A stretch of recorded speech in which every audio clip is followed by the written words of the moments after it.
What's up, Flick fans? Welcome back to the channel. The Screen Actors Guild Awards happened tonight. It's a massive precursor for the Oscars. Do we have more information, or is everything set in stone? We're going to talk about it, but this weekend I'm out of town, so we're not going to do it here. Guess what? The acoustics are terrible. I'm next to a mountain, but here we are. Thanks for sticking with me, even though I'm out of town. We're going to cover the SAG Awards and talk about the implications for the Oscars really quick, and then I'm going to find my way home. Where am I? I gotta get out of here! Too late! As always, we're going to start with the television, but then move our way into the movie stuff and maybe talk Oscar implications. If you guys enjoy this, even though everything about the quality is a downgrade from what I normally do, dropping a like would tell me, hey, Austin, never do this again. Stunt Ensemble. The Last of Us wins something. Good for you, The Last of Us. You deserve it, and that's going to be your only victory of the night, right?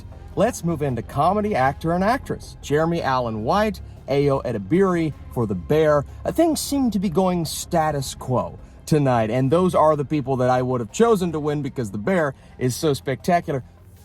Pedro Pascal for The Last of Us. I couldn't believe it. The Last of Us doesn't only have one win on the night, it gets another win, and because the Succession actors have been racking up awards all season non-stop, and you could tell with Pedro's speech, he didn't expect to be up there, and so the joy that I had seeing him finally get a victory, never expected it, never predicted it, it was so heartwarming to see because he is indeed spectacular in The Last of Us. So I really enjoyed seeing it. It's just so funny because like nobody predicted this to happen at all. Let's get back to status quo. Elizabeth Debicki for The Crown. Once again, just an award season sweep across the board almost.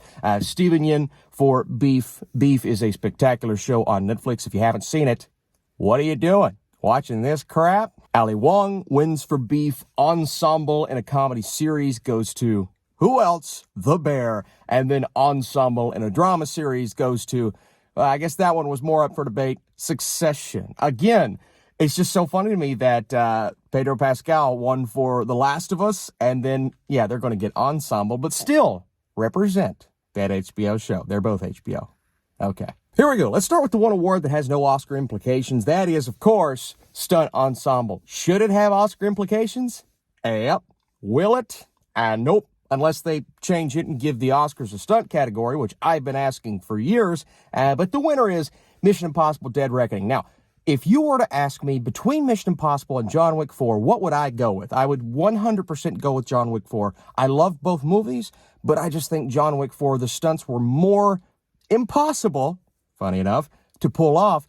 But they love Tom Cruise. They love this franchise, and they're going to give it to him most of the time. So it's, in a way, a victory that is deserved, but you have John Wick 4 sitting there, and I just think I would have given it to John Wick. Oh, good for you! Supporting actor, stick a fork in it. It's done.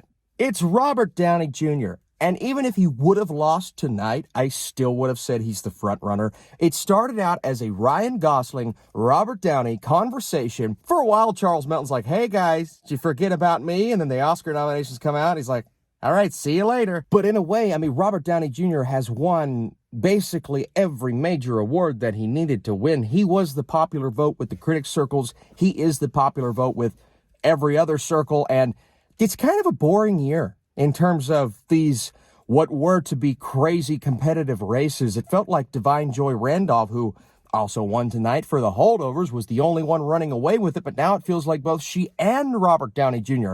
are running away with it. So congrats to RDJ. Congrats to Divine Joy Randolph. A magnificent, a wonderful performance for The Holdovers.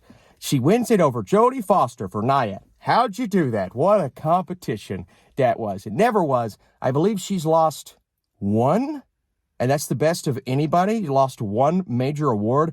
Everything else swept across the board. Very impressive. Performance by a male actor, folks. This is the one that I felt as if, Paul Giamatti wins this one. It is officially, legitimately a competition because look, Giamatti started out the season fairly strong, but Cillian has won the last couple, and he continues to win, and Oppenheimer continues to pick up speed. And, you know, if Oppenheimer wouldn't have won today in Ensemble, then it's like, well, maybe whoever that number 2 ends up being is now going to be competitive. But this movie, I mean, we haven't seen a sweep like this since last year with Everything Everywhere. No, I actually think Oppenheimer is more of a sweep this year than Everything Everywhere was last year. And Cillian Murphy is a great example of, you know, he has won most of the awards he needs to win. It's the movie that is head and shoulders above all of the other movies in terms of winning Best Picture, and he has the momentum. Folks, I don't think this is a competition anymore. I don't know if Giamatti has much of a shot. I am going to go ahead and give this Oscar victory to Cillian Murphy. Best Actor is all but locked up at this point. I know some people are going to want to say, well, Austin, you said this was good. Yeah, I said that a month ago, and it was, but now it's not. Things change, kids. Do I love Giamatti? Yes. Am I disappointed for Giamatti? Yeah. Am I mad that Cillian Murphy's going to win? Absolutely not. It's a revolutionary, beautiful, amazing lead performance. One of the best lead performances I have ever seen in a Nolan film, and probably one of the best of the decade so far. So I'm not going to be mad if Giamatti comes in and takes the victory. I'm not expecting it at this point, because what tells you he's going to take it? Cillian has more of the major wins. Lock it away. Is that a saying? Lock it away? Throw away the key? No. Set it, forget it. I'm so tired. Can you tell I'm tired? I stayed up till 3 in the morning last night, and it's 7. All right. We have a competition. I want to honk my horn. People are probably asleep. We have a competition. Emma Stone is no longer the runaway favorite for Best Actress. I'm like, if she wins it tonight, she secures the victory. She's got the BAFTA. She's got the Golden Globe. She's got the this. She's got the that. And she keeps on winning. And Lily Gladstone keeps on. Wait a second. Oh, this is just too good. Lily Gladstone just won the SAG, folks. It's not over. You want to say it's over. You may think it's over. It's not over. Now, people on Twitter, I believe, are overreacting. People on Twitter are like, I knew it. Lily's got the SAG, and what else does she have?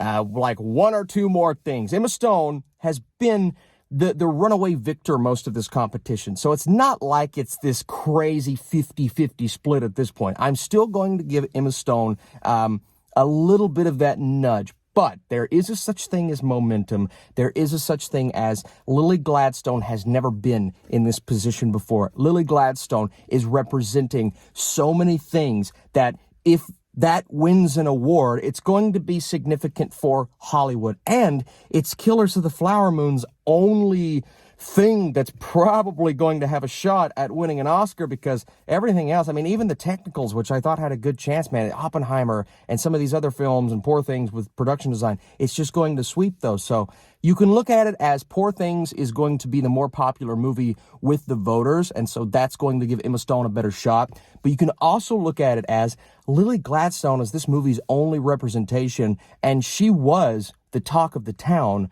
when the film premiered.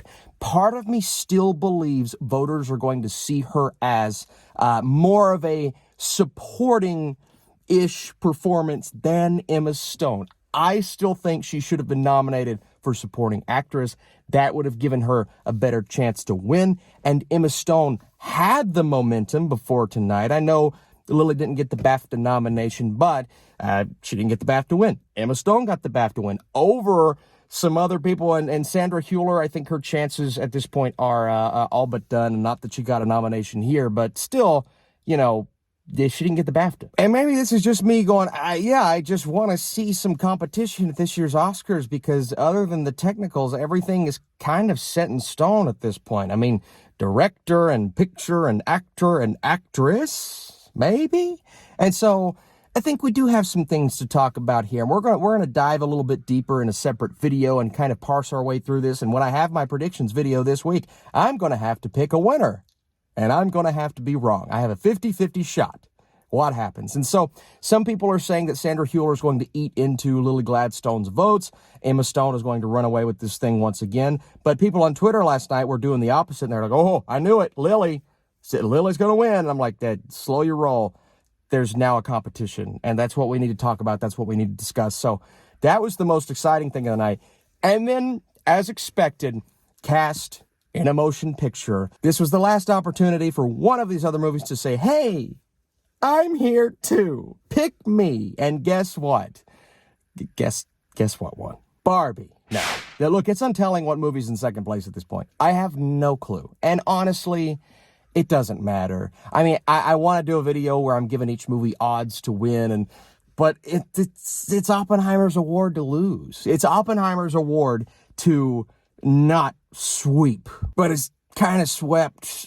I'm pretty sure it's won Best Picture almost everywhere that matters. And this isn't Best Picture, but this is basically their version of Best Picture. Best Cast in a Motion Picture Ensemble is often a telling sign as to what is the popular vote right now at this moment. It's not a conversation. I should not even be talking this much because Oppenheimer's going to win Best Picture. It's going to happen. And some people are like, oh, it's boring. I mean, the same movie's winning everything. But that's not how awards work. If the movie's worth it, it deserves to win. Who cares if it's boring? It needs to win every award that it deserves. And Oppenheimer, I hate to say it, deserves to win most of these awards. It's that good, guys. Oppenheimer's boring. But that's just your opinion, isn't it? I'm cold. I don't have the car going, and it's 30 degrees, so I'm going to turn the car on, and it will get loud. Thank you, guys. Hey, listen, seriously, thank you for watching. I've been with my family all weekend. You give me the incentive to go out to my car at 7 in the morning and make these videos, so I genuinely appreciate it. Again, sorry for the audio. Sorry for not being in my studio. I promise I'll be back eventually. What'd you think about the SAG Awards? Leave your thoughts down below. Does Oppenheimer have any competition? And who's going to win between Lily Gladstone and Emma Stone? Gladstone versus Stone. Stone. That's what we're going to call it. You guys are the best. See you soon.